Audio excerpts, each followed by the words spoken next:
అందరికీ నమస్కారం. మూడవ మాడ్యూల్ ప్రారంభ సంవత్సరాల్లో పిల్లల అభ్యసన స్థాయిల అసెస్మెంట్‌కి స్వాగతం. ఈ మాడ్యూల్‌లో మనం గ్రేడ్ 1 అండ్ 2 పిల్లలకు అసెస్మెంట్‌ను నిర్వహించటం యొక్క ఉద్దేశం, దాని ప్రాముఖ్యతపై దృష్టి పెడతాము. ఈ మాడ్యూల్‌లో 2 ముఖ్యాంశాల గురించి తెలుసుకుంటాము.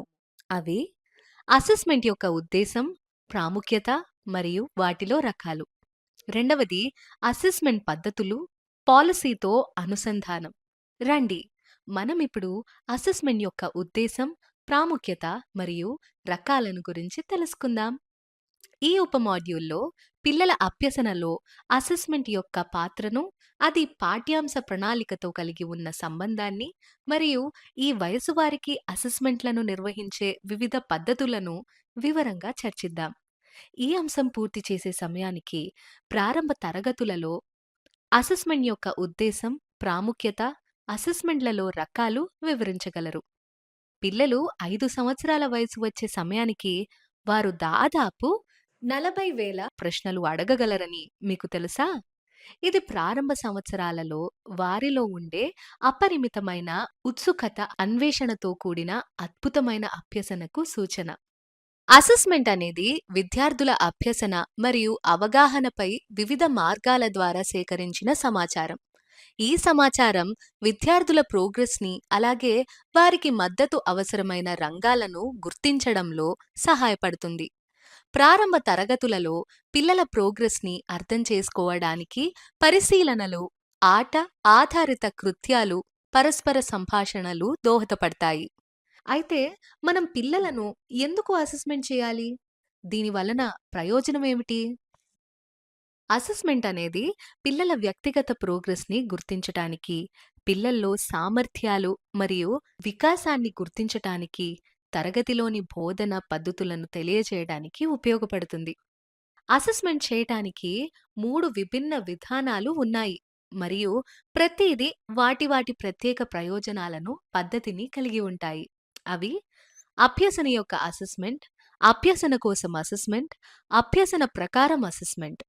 ఇప్పుడు ఈ విధానాలన్నిటినీ వివరంగా అర్థం చేసుకుందాం. అభ్యసన యొక్క అసెస్మెంట్ ఇది బోధించిన యూనిట్లు ముగింపు సమయంలో జరుగుతుంది. ఇది పిల్లల్లో విద్యాపరమైన అభ్యసనను అసెస్ చేస్తుంది. విద్యార్థుల సమగ్ర అభ్యసన ప్రోగ్రెస్పై కీలకమైన సూచనలను అందిస్తుంది. ఇప్పుడు అభ్యసన కోసం అసెస్మెంట్ విధానం గురించి తెలుసుకుందాం. ఇది విద్యారంగంలో మరింత ప్రభావవంతమైన పాత్రను పోషిస్తుంది. ఇది ఉపాధ్యాయులు విద్యార్థులను నిరంతరం మూల్యాంకన చేయడంపై దృష్టి పెడుతుంది. చివరిగా అభ్యసన ప్రకారం అసెస్మెంట్ గురించి తెలుసుకుందాం. ఇది ఒక బలమైన మార్పును సూచిస్తుంది. మూల్యాంకన ప్రక్రియలో విద్యార్థులను క్రియాశీల భాగస్వాములను చేస్తుంది. ఈ విధానంలో అభ్యసన లక్ష్యాలను ఏర్పరచుకోవటం, తమ ప్రోగ్రెస్ని, తమ అభ్యసన గురించి తెలుసుకోవటానికి విద్యార్థులే బాధ్యతను తీసుకుంటారు. ఇది స్వీయ నియంత్రణ, మెటాకాగ్నిటివ్ నైపుణ్యాలకు ప్రాధాన్యతను ఇస్తుంది. ఈ విధానం విద్యార్థులు వారి స్వంత అభ్యసన పట్ల విమర్శనాత్మకంగా ఉండేలా చేస్తుంది. అసెస్మెంట్ మరియు అభ్యసన అనుభవాల మధ్య అంతరాన్ని తగ్గిస్తుంది. అసెస్మెంట్లను నిర్మాణాత్మక అసెస్మెంట్, సంగ్రహణాత్మక అసెస్మెంట్లుగా వర్గీకరించవచ్చు. వీడియోను చూడటం ద్వారా అసెస్మెంట్ను మరింత అర్థం చేసుకుందాం. మూల్యాంకనం అనేది పిల్లల జ్ఞానం, భావనలను అర్థం చేసుకోవడం, ప్రవర్తనలు, సామర్థ్యాలు మరియు వ్యక్తిత్వం గురించి సమాచారాన్ని సేకరించే ఒక క్రమబద్ధమైన ప్రక్రియ. పిల్లలు పాఠ్య ప్రణాళిక లక్ష్యాలను చేరుకోగలుగుతున్నారా లేదా అని అర్థం చేసుకోవడానికి ఇది మీకు సాయపడుతుంది. నిర్దిష్ట కాల వ్యవధిలో విద్యార్థి సాధించిన పురోగతిని మీరు పర్యవేక్షించడానికి మూల్యాంకనం సాయపడుతుంది. అందువల్ల మూల్యాంకనం అనేది విద్యార్థుల కొరకు ఒక పరీక్ష వంటిది. లేదు, ఏమాత్రం కాదు.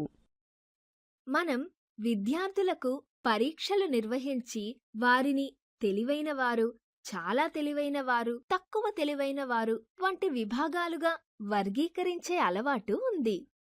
అందువల్ల మనం మూల్యాంకనం యొక్క ప్రధాన లక్ష్యం ఇదే అని భావిస్తాం. కానీ మూల్యాంకనంకు సంబంధించి ఇది ఒక తప్పుడు భావన. మంచిది అక్క. ఒకవేళ మూల్యాంకనం లక్ష్యం ఇది కాదన్నట్లయితే దాని లక్ష్యం ఏమిటి?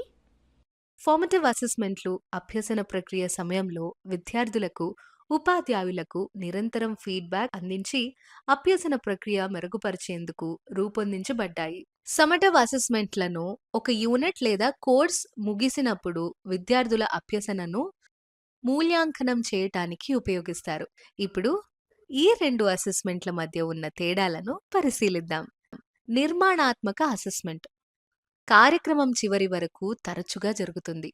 అభ్యసన కోసం అసెస్మెంట్పై దృష్టి పెడుతుంది. సెషన్ సమయాలలో పిల్లలకు మరియు ఉపాధ్యాయునికి ఫీడ్బ్యాక్ అందిస్తుంది. తరచుగా అంచనా వేయటానికి గుణాత్మక డేటాను ఉపయోగిస్తుంది. సంగ్రహణాత్మక అసెస్మెంట్ యూనిట్ లేదా టర్మ్ ముగింపులో జరుగుతుంది. అభ్యసన యొక్క అసెస్మెంట్పై దృష్టి పెడుతుంది. పిల్లల మొత్తం అభ్యసనను అంచనా వేస్తుంది. తరచుగా అంచనా వేయటానికి పరిమాణాత్మక డేటాను ఉపయోగిస్తుంది. ఇప్పటి వరకు మనం నేర్చుకున్న అంశాలన్నిటినీ ఒకసారి పరిశీలిద్దాం.